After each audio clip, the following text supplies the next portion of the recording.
Welcome back, everyone, for another deep dive. This time, we're looking at something really important for successful website experimentation. Mm-hmm. Research. Yeah. We're going to be taking apart this blog post called Back to Basics, Research Methods and Experimentation. Okay. And it really gets at why understanding your users should be like your secret weapon, Mm-hmm. you know? Right? And just to kind of highlight that they actually mentioned how Hilton boosted their experiment success rate Mm. to a whopping 43% Wow. just by incorporating user research. Yeah. And that's more than double the 22% success rate they saw without it. It's crazy how much of a difference that makes. Isn't it? Yeah. So think of this deep dive as like a crash course in all the different research methods you can use Okay. to really boost your own experimentation game. That's a really great point about Hilton. It's so easy to get caught up in the excitement of testing and trying different things. Right. But without that solid foundation of user understanding, it's like you said, you're just throwing spaghetti at the wall and hoping something sticks. Yeah, and just to get started, let's kick things off with quantitative research. Yeah, okay. And I think of this as the what's happening data, right? Yeah. Like what are people actually doing on your site? Exactly. And one of the most common ways to gather that kind of data is through web analytics.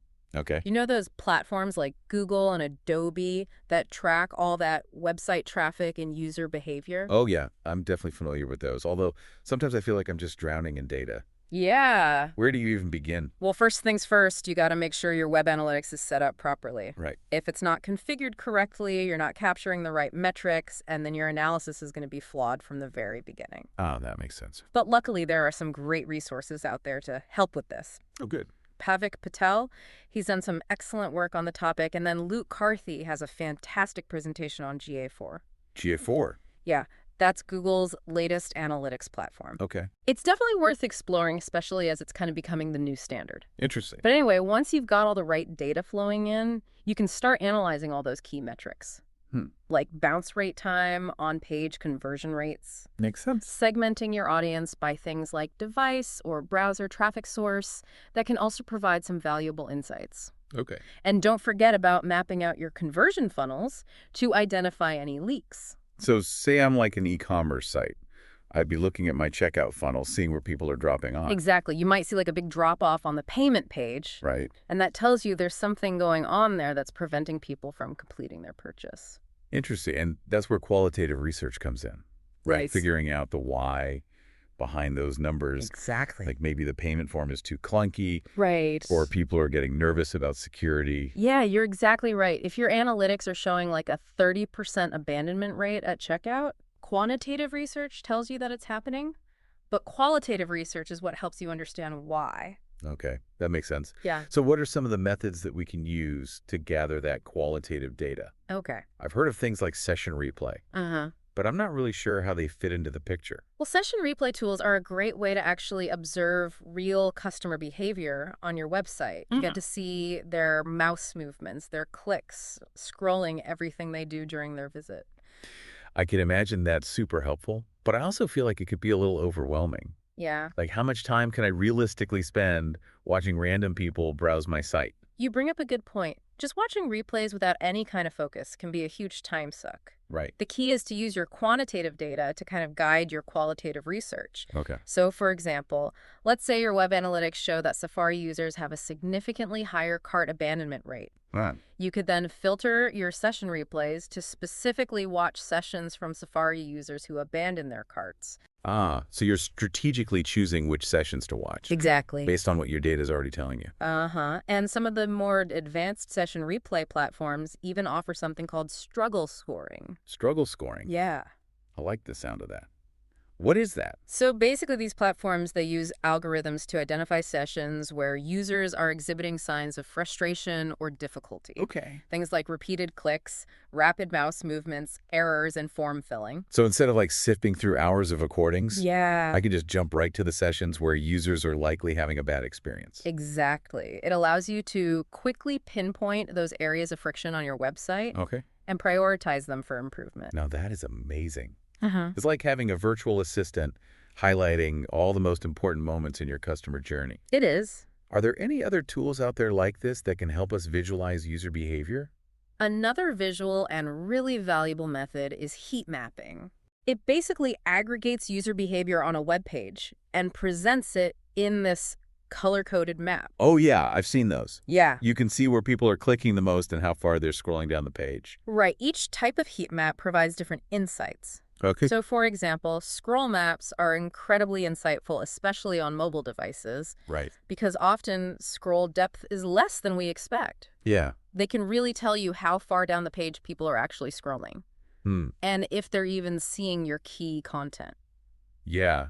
I know I've been guilty of designing these beautifully long pages, Yeah. only to realize later that most people aren't seeing half of it, especially on their phones. Exactly. And click maps, especially when combined with attention heat maps, Okay. can reveal a lot about user interests and interaction patterns. Uh-huh. They show you where people are clicking the most, which can be really helpful for understanding what elements are attracting attention and which ones are being ignored. And I bet this kind of data is super valuable for designers, right?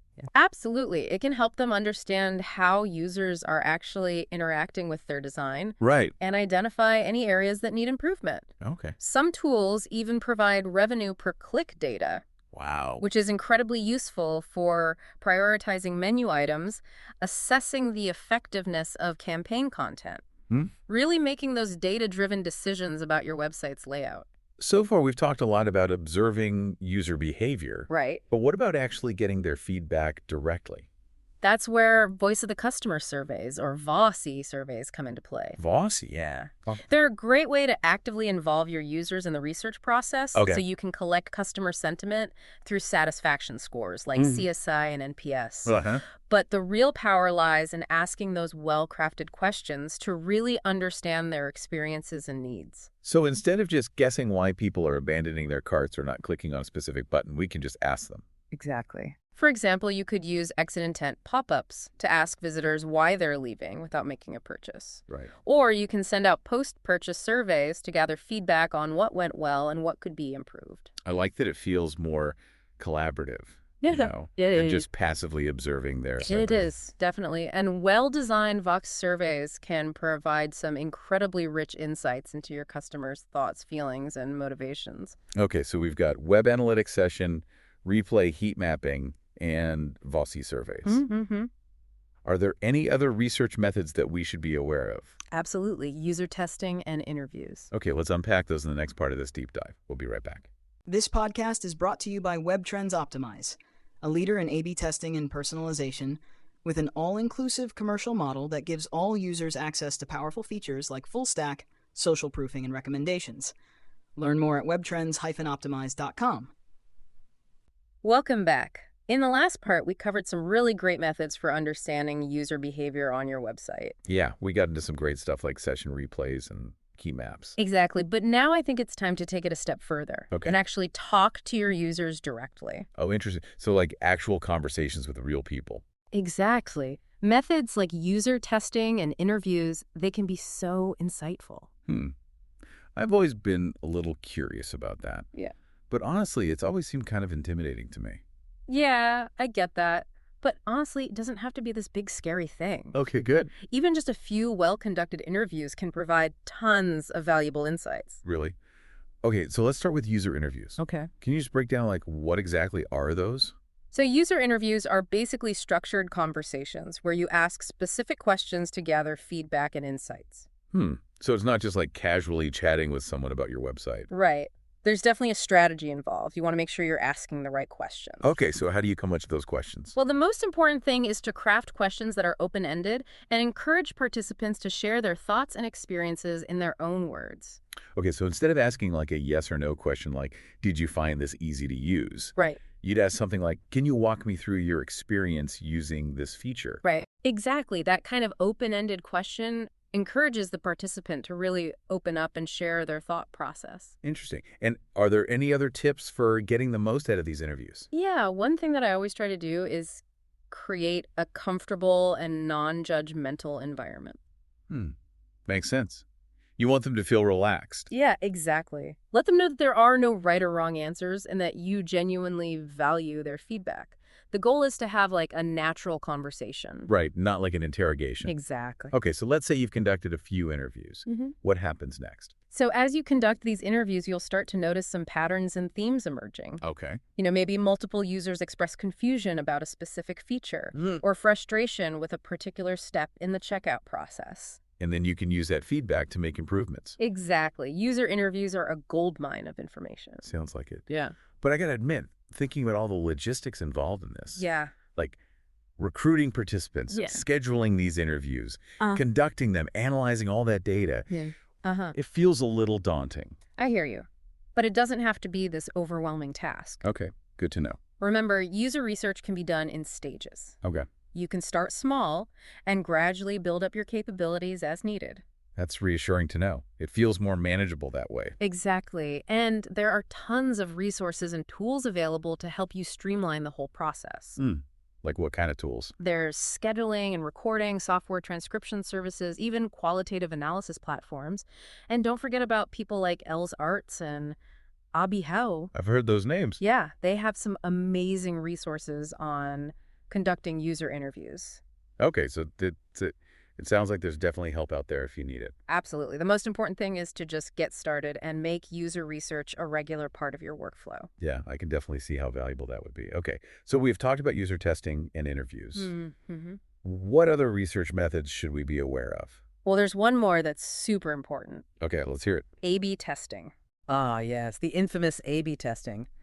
I have to admit, I've always been a little intimidated by that one. Really? Yeah, it just seems kind of complicated, like something only big tech companies do. Well, let's demystify A/B testing in the next part of our deep dive. Okay, so let's demystify A/B testing. All right, sounds good. I'm ready to be demystified. So A/B testing, also known as split testing, it's basically all about comparing two versions of something to see which one performs better. Okay. You're essentially running like a controlled experiment on your website. So let's say I have a landing page, and I'm not sure which headline is more effective. Would I create two versions of the page one with each headline? Exactly. And then see which one gets more signups? You got it. Yeah. You're letting the data tell you what works best instead of just relying on guesswork or gut feeling. That makes a lot of sense. It's like taking all the mystery out of it. It is. But headlines are just one element. What other things can you test using A/B testing? Oh, pretty much anything you can think of. Images, button colors, call to action, text layouts, forms, even pricing. Wow. Okay, so it's really about identifying those key elements that could influence conversions or user engagement. Right. And then systematically testing different variations to see which one resonates best with your audience. Exactly. And the insights that you gain from these tests can be incredibly valuable for improving your website's overall performance. It sounds like it, but now I'm kind of curious about the technical side of things. Okay.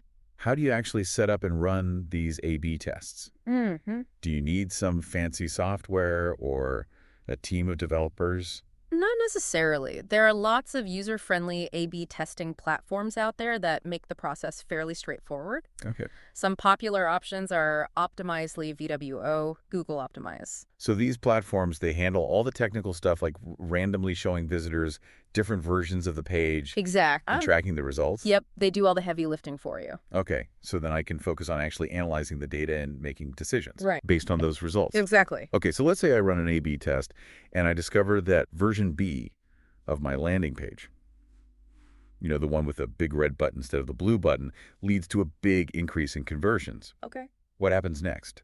Do I just switch over to version B and call it a day? That's a great outcome. It means your experiment was successful. You identified a winning variation. And yeah, you would then implement those changes from version B onto your live website so all your visitors can benefit from that optimized version.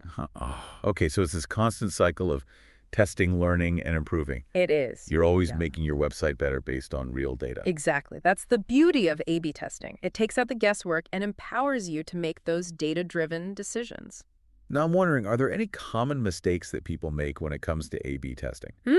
Because it seems like there's a lot of potential to kind of mess things up. Yeah, you bring up a good point. One common mistake is testing too many elements at once. If you change multiple things between version A and version B, it can be really hard to isolate the impact of each individual change. So if I'm testing a new headline and a new button color at the same time, I won't really know which one is driving the results. Right. It's much better to focus on one element at a time so you can really see that cause and effect relationship. That makes sense. What about sample size? Is that something to consider? Yes. Definitely. You need enough visitors to each version of the page to make sure your results are statistically significant. Okay, so it's not just about running any test. It's about running a well-designed test. Exactly. Okay, what about the time frame? How long do these tests usually take? That's a good question. It really depends on a lot of factors, like how much traffic your website gets and the size of the change you're testing. Hmm. But generally, it's best to run a test for at least a week or two. To really give it enough time to collect data. Right, and to account for any kind of fluctuations in user behavior that might happen day to day. Okay, so patience is key when it comes to A/B testing. This has been so insightful. We've covered so much ground from quantitative and qualitative research to user interviews and A/B testing. I feel like I have a much better grasp on how to actually approach user research Good. and really create websites that resonate with my audience. That's great to hear. And remember, even if you just implement a few of these methods, you'll be well on your way to creating a more user-centric and successful online experience. And to bring it back to that statistic about Hilton, they boosted their experiment success rate to 43%. Just by incorporating user research. Exactly. So what's one research method you're excited to try? And what insights do you hope to uncover about your users? Yeah, that's a great question to think about. We'd love to hear about it. Until next time. Happy experimenting. And that's it for this episode of Test World. Thank you so much for listening. If you enjoyed what you heard, feel free to check out more episodes on our channel. And if you want to learn more, head over to webtrends-optimize.com or check out our other podcast, The Big Lift. Thanks again, and we'll see you next time.